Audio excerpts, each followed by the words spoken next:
சதீஷ் தவான் விண்வெளி மையம் அமைந்துள்ள இடம்.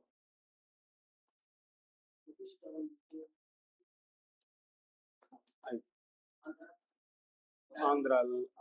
ஆப்ஷன் சொல்றீங்களா? மகேந்திரகிரி, ஹரிகோட்டா, ஸ்ரீஹரிகோட்டா, போர்ட் பிளேயர், ஆலுவா. ஸ்ரீஹரிகோட்டா. அடுத்து தெப்சா கணவாய் டேஷில் உள்ள குல்லு மற்றும் ஸ்பிட்டி மாவட்டங்களுக்கு இடையில் அமைந்துள்ளது. தெப்சா. தெப்சா சிக்கிம், இமாச்சல பிரதேசம், உத்தரகாண்ட், அருணாச்சல பிரதேசம். குல்லு மற்றும் ஸ்பிட் இமாச்சல பிரதேசமா? இமாச்சல பிரதேசம். இவற்றில் எந்த காங்கிரஸ் மாநாட்டிற்கு சுபாஷ் சந்திர போஸ் தலைவராக தேர்ந்தெடுக்கப்பட்டார்? 1031 நவம்பர் கராச்சி, 1037 ஜனவரி பைசாப்பூர், 1037 December Haripura, 1039 March Tripura. Correct. கீழ்காணும் எந்த கூற்று பாபரை பற்றி தவறானது? ஸ்டேட்மெண்ட் 1, பாபர் மத்திய ஆசியாவில் தனது அரசை இழந்து ஆங்காங்கே திரிந்து வந்தார். ரெண்டாவது தைமூரின் தலைநகரான சாமர்கண்டை அவர் இருமுறை கைப்பற்றினார். ஸ்டேட்மெண்ட் 2. ஸ்டேட்மெண்ட் 3 கிபி 1504 காபூலை கைப்பற்றி காபூல் அரசராக 30 ஆண்டு ஆட்சி புரிந்தார். ஸ்டேட்மெண்ட் 4, 1526 முதல் பானிபட் போரில் இப்ராஹிம் லோடியை பாபர் வெற்றி கொண்டார். இதுல எது தவறானதுன்னு கேட்கிறோம். 3 தவறு. 2025ஆம் ஆண்டு முதல் மனதின் குரல் நிகழ்ச்சியில் இந்திய பிரதமர் உரையாற்றிய நாள் எந்த டேட்? முதல் மனதின் குரல் நிகழ்ச்சி. முதல் மனதின் அதான் எந்த நாள் டேட் கேக்குறீங்களா?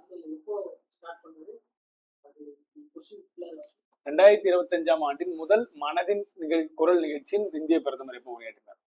ஜனவரி மாசம். டேட் கொடுத்துருக்காங்க.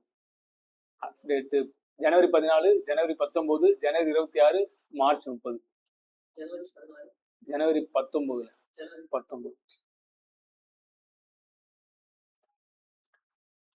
மாநில கட்சி அங்கீகாரம் பெறுவதற்கு தேர்தல் ஆணையம் விதிக்கும் நிபந்தனைகள் அப்படின்னு சொல்றேன். அது கரெக்டான. மாநில சட்டப்பேரவைக்கான தேர்தலில் செல்லத்தக்க வாக்குகளில் குறைந்தபட்சம் 3% பெற வேண்டும். இரண்டாவது, 25 தொகுதிகளுக்கு ஒரு மக்களவை தொகுதி அல்லது சட்டப்பேரவை தேர்தலில் குறைந்தபட்சம் 2 தொகுதியில் வெற்றி பெற வேண்டும். மூணாவது, மாநில சட்டமன்ற மொத்த தொகுதிகளில் 6% தொகுதிகளில் வெற்றி பெற வேண்டும். இதுல எது சரி? 6% தொகுதிகளில் வெற்றி பெற வேண்டும். 2 மட்டும் தான் சரி கொடுத்துருக்காங்க.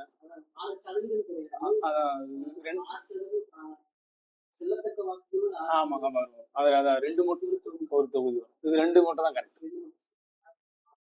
அடுத்து பொறுத்துக, வாக்களிக்கும் வயது 21 18 குறைத்தது எந்த ஆண்டுல? வாக்களிக்கும் வயது 21 18 குறைத்தது 1988. மின்னணு வாக்குப்பதிவு இயந்திரம் தேர்தலில் பயன்படுத்தப்பட்டது எந்த ஆண்டு? மின்னணு வாக்குப்பதிவு இயந்திரம் தேர்தலில் எந்த ஆண்டு? 89. கட்சித்தாவல் தடை சட்டம் எந்த ஆண்டு? அது முன்னாடி 85. வெளிநாடு வாழ் இந்திய குடிமக்களுக்கு வாக்குரிமை வழங்கப்பட்டது எந்த ஆண்டு? 2010. கூற்று காரணம். கூற்று 73வது அரசியலமைப்பு சட்டம் ஒரு புதிய பகுதி 9 இந்திய அரசியல் சேர்த்துள்ளது. காரணம், இந்த அரசமைப்பில் புதிய அட்டவணையாகிய 11வது அட்டவணை சேர்க்கப்பட்டது. கூற்று காரணம் சரி. கூற்று ஆனா ஏ மற்றும் ஆர் சரி, ஆனால் ஆர் ஏ இணை சரியான விளக்கம் அல்ல என்பது சரி. அதுக்கான விளக்கம் அல்ல.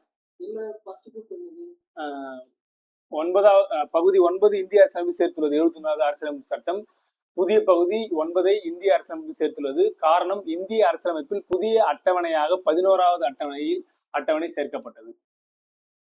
2 கரெக்டா தான் இருக்கு. ஆனா சரி, விளக்கம் அல்ல. Not the explanation. சரி, ஓகே. யாராவது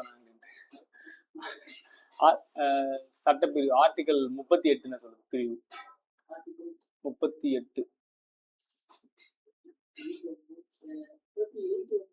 ஷார்ட்டா தான் கொடுத்துருக்கான். சட்டத்தின் முன் சமம் சமம் கரெக்டு தான். அது அந்த இது வரும். ஆர்டிகல் 39 அது ஷார்ட்டா கொடுத்து வச்சிருக்கான். நிறைய இருக்கு. ஆனா அதுல குழந்தை தொழிலாளர் கொடுத்து வச்சிருக்கான். அந்த டிபிஎஸ்பில ஒண்ணு வரும் பாத்தீங்களா, அதான் ஷார்ட்டா இருக்கும். அதை ஷார்ட்டா கொடுத்து வச்சிருக்காங்க. இதுல பொறுத்து வந்து ஆர்டிகல் 40 வந்து கிராம பஞ்சாயத்து வரும். 43 வந்து 43 நிறைய வரும். இதுல வந்து நமக்கு வேலைக்கு ஏற்ற ஊதியம் வரும். வேலைக்கு ஏற்ற ஆமா, கூற்று ஏ கூற்று மற்றும் காரணம். 2003ஆம் ஆண்டின் குடியுரிமை திருத்த சட்டம் இந்தியாவில் தங்கியுள்ள நபர்களுக்கு இரட்டை குடியுரிமை வழங்க வகை செய்துள்ளது. கூற்று. காரணம். ஏனென்றால் உலகில் உள்ள எல்லா நாடுகளிலும் இரட்டை குடியுரிமை உள்ளது. ஏ சரி, ஆர் ஏவை சரியான விளக்கம் அல்ல.